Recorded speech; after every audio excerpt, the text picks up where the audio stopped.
Okay, hello and welcome to the second video of Flourished names. Today I'm going to do one of the most popular girls' names in 2024, which is Amelia.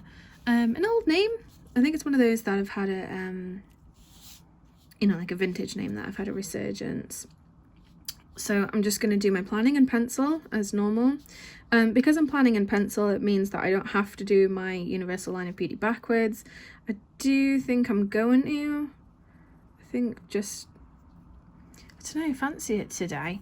I think it's for my own practice rather than anything else, but I'm just going to do a really basic skeleton for Amelia. If you watched my Noah video, you would have seen me do the exact same process where I do a basic form of the name. There we go. Let me make it focus better. On a backing sheet, and then I lay over a much thinner sheet where I can start to plan my flourishes.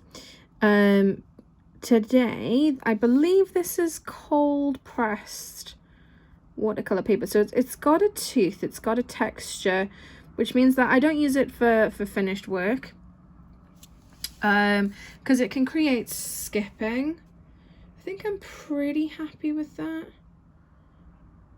Yeah, that's all right with me. Right, so I'm gonna leave everything, having said that, I have looped that over, there we go. I'm gonna leave everything as basic as I can, and I'm just gonna lay over a much thinner sheet so we can still see it through. This is layout paper or tracing paper. So layout paper is very, very thin, but it holds thinner inks. It won't hold something like Higgs Eternal, because it's quite a thick, dense ink. But it will hold a walnut ink. It will hold like it'll hold a watercolor ink. It'll hold a gouache. Yeah. So just be careful with your layout paper. Again, I'm going to stay in pencil until I've got my final thing done. And I'm going to play around with the three same elements that I identified last time. So I've got vertical ovals, I've got horizontal ovals, and I've got basic strokes. I'm also, and this was brought up to me after my last video, but there is an option of including circles, and it's seemingly the choice of the calligrapher. So I'm gonna try and include some of that today. So I'm gonna add that to my list right here, and basic strokes. This is just a normal mechanical pencil. It's from Staedtler. I believe it's 2B lead that I have inside, so it may look a little bit darker, and it's a little bit softer, so it's easier to get those thicker strokes. It's not ideal for doing a realistic plan for copper plate, because you're not going to get a huge stroke variation because of the thinness of the lead. So you'll see when I go to, so when I go to ink it, if I just go over this really quickly. Okay, I'll just trace it over. If only actually inking it was this quicker, I'd get so much more done. Okay, so that's my basic. I did have a little bit of a wobble over here, so I'm just going to put that back in. But that's what I get for trying to do this without doing a lot of practice. But sometimes life gets in the way. There we go. So I'm going to try and play around with some different ovals. I'm going to try and keep something really similar. I do have in this name a long entrance stroke and a very visible exit stroke, so I could do some kind of element on either side. So let me try something a little bit magic here. Let's give myself a little bit more room. I I say normally, I normally keep it around me for one. I'll just use the one on the back of my pencil, I suppose, for now. I may have dropped it or something. I normally keep a black rubber, a black eraser on my desk, and that is so that I'm covered regardless if I'm using white paper or not. So a black eraser will not discolor colored envelopes. Okay, so I'm going to take this entrance stroke, and what I want to do on the end is I want to drop that down and swing out so I've got some space to play with. So if I'm dropping lower over here, it means to balance. I'm going to drop lower over here, and I'll just swing wide and see what happens. I'm going to put it to a vertical oval ish. There we go.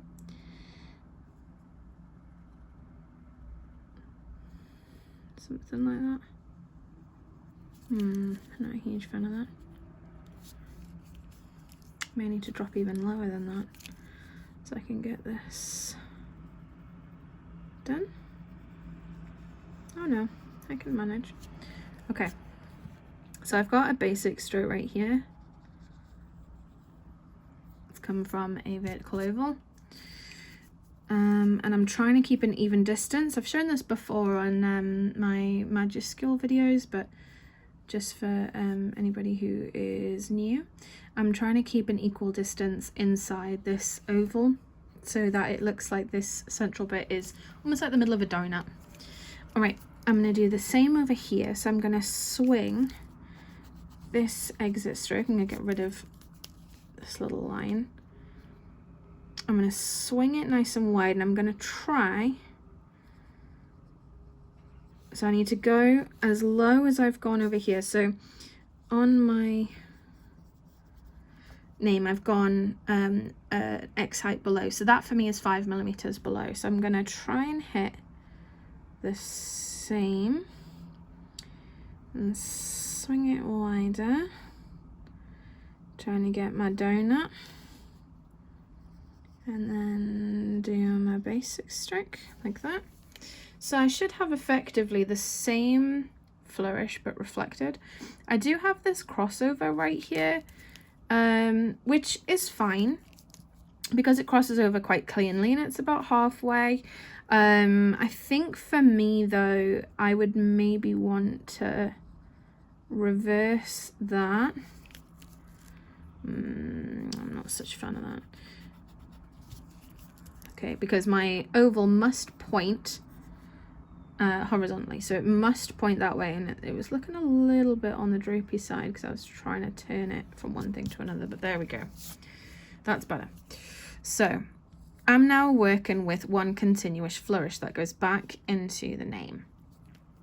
The L is, yeah, I think the L is roughly the halfway point in the name. So I'm going to take that as kind of a mirror line that I need the right to look about the same as the left. I've got no crossbar on my A at the moment, so I could put something here, and I've got a tiny bit of a gap, so I mean I could bring something in like that. If I wanted to do more of a flourish, I could put more elements over here, but I think I'm going to keep this one kind of sensible. I know my other ones have been a lot more party focused. I could do something like that. That's not bad. Or I could just take this out. Let me have a think. So I could take this out from being an underturn right here, and I could put it as a full pressure stroke that stops at the baseline, and then I can have a lead-in stroke right there, so that I can do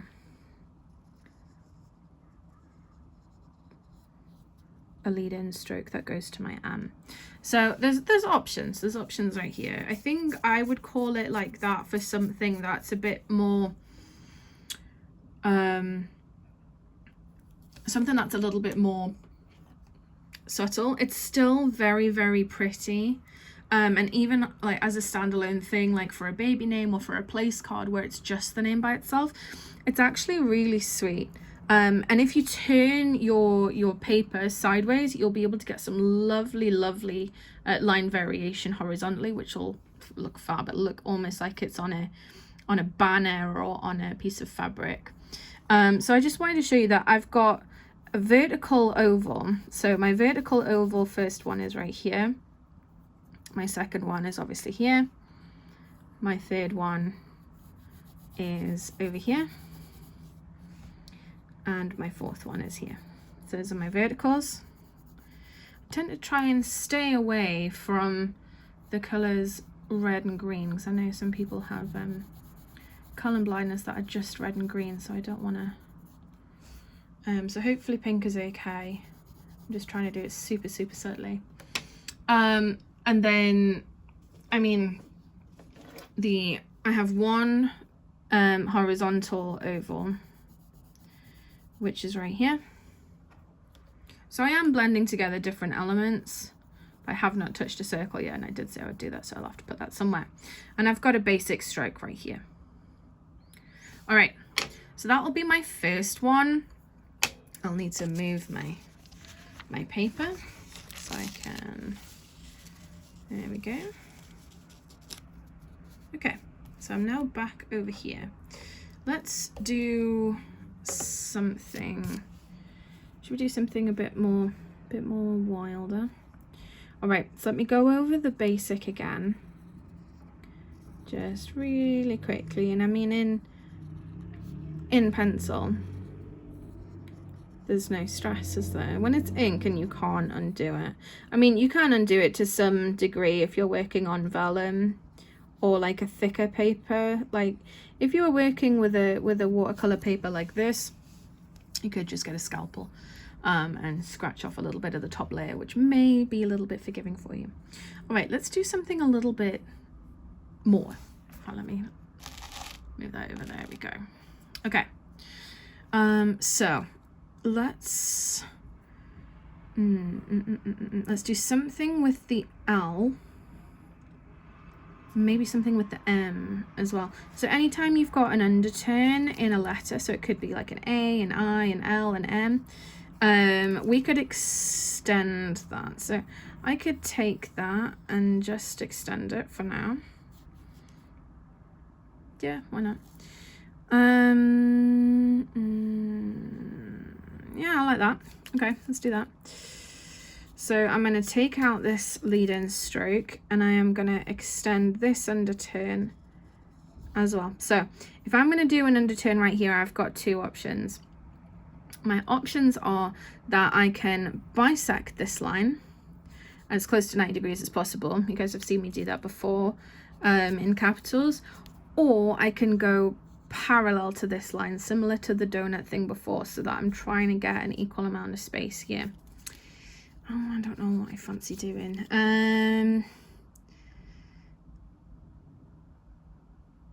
I think I'm going to go parallel. So I'm going to have to swing quite low because I've tried to keep my extension more circular than like an oval. So I've just got to be super duper careful. So I've got that parallel right here. So let me come right back over. So once you cross right over, what is wanted is like almost like an infinity symbol. So you should have an equal amount of weight on one side than the other, and here is your pressure point. So unflourishing though, we could theoretically balance it with something else.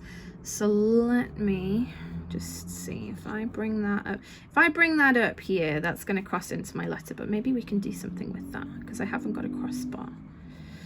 Ooh. If oh, that's almost not a fan of that. Okay, let's see if I can move it over a bit. Does it need to go higher? Maybe. Yeah, put a little higher. Yeah, that's better. And then we can just do it again. There we go. All right. So I'm trying to keep, again, I'm trying to keep this parallel as much as possible. And I'm being really sneaky and I'm stopping my flourish halfway, roughly in the middle of my A. So it does give the illusion that there's something in the middle of that A, because it stops that. So I'm going to move that and move it up and round. So I'm kind of filling that space or commanding something with it. I could put it a little closer. I think I'll do that because I'm getting too much space on the right. So I'll just move it over a little bit. There we go. Okay. I definitely want to go up and over. And then I'm going to cross into the same problem I had before, where I've got that L in the middle, that really stubborn L that won't go anywhere. All right. So if I just put that there for now, I've got something like that. Okay. And then you can see it looks very, very heavy on this side and nothing over here. So I'm going to do similar to what I did before, but I'm just going to kind of maybe just not inhibit myself. This would not be appropriate for like formal work. So that could come up a little bit more, so that space looks a little bit more filled. Don't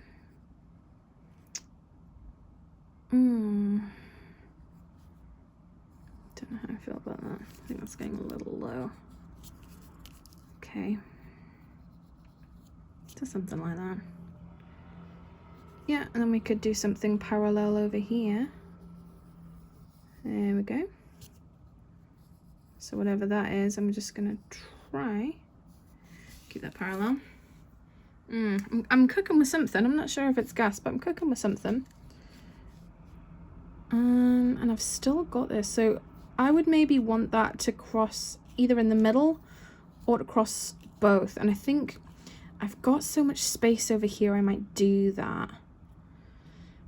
And I might swing that bigger to match that size. Ooh, choices. So I've got a choice here of I can either cross at this halfway point or I can cross much lower. I think. Yeah, okay. So I could try to cross much lower. So I'm now not bisecting that space, but I'm dividing it into thirds, trisecting, I suppose. Let's bring that up. Oh, but then I want to, okay. I don't know if I want to do that because then I can't go back round. Okay, I'm going to move that up. These are the real problems when you've got so many options. What do you choose? All right, so let's say I cross over at the little one. I could, gosh, that looks ugly, doesn't it? There we go. So I can drop a little. I then want to go as parallel as I can around that. Join that together. That looks really squished on that side, so I'm going to drop that even lower because I like the shape I've got here. I'm just going to drop that a tad lower like that. Okay, so I've got something. Yeah, this looks bonkers. Okay. And I feel like I've got nothing here and I feel like I've got nothing there. So what I'm going to do is I'm going to do possibly the same thing. So I'm going to point it along my slant line. So my slant line is here. I'm going to point it along my slant line and I'm just going to, I think I want to drop it lower. So yeah, something like that. I'm going to do this. The same over here, but not as big because I don't have the space. I'm in a very, very confined area over here. So something just like that. And then I've got obviously that.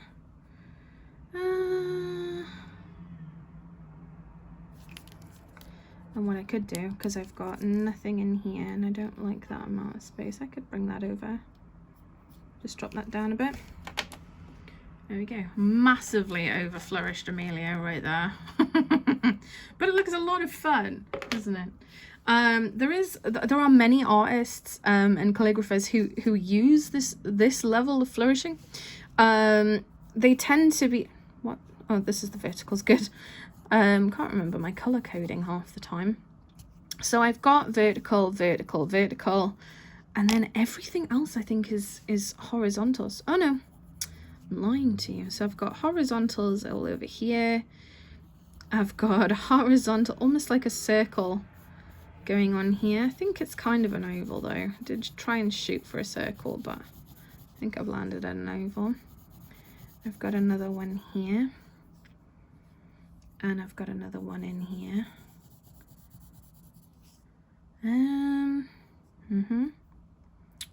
Ooh. Oh, I've got another vertical, haven't I, over here? Missed it. There's too much going on. I can't keep on top of it. Here we go. So that's another vertical. And I've got a vertical right here. So that's a little vertical oval. Yeah. Gosh, I've got loads of stuff going on. I should have slowed down and I was having too much fun with it, I think. There we go. Okay, I have one circle. Look at that. One little circle. I can't tell if that is vertical or horizontal, but to me that looks pretty circular. One circle, there we go. So that is a massively over flourished Amelia. To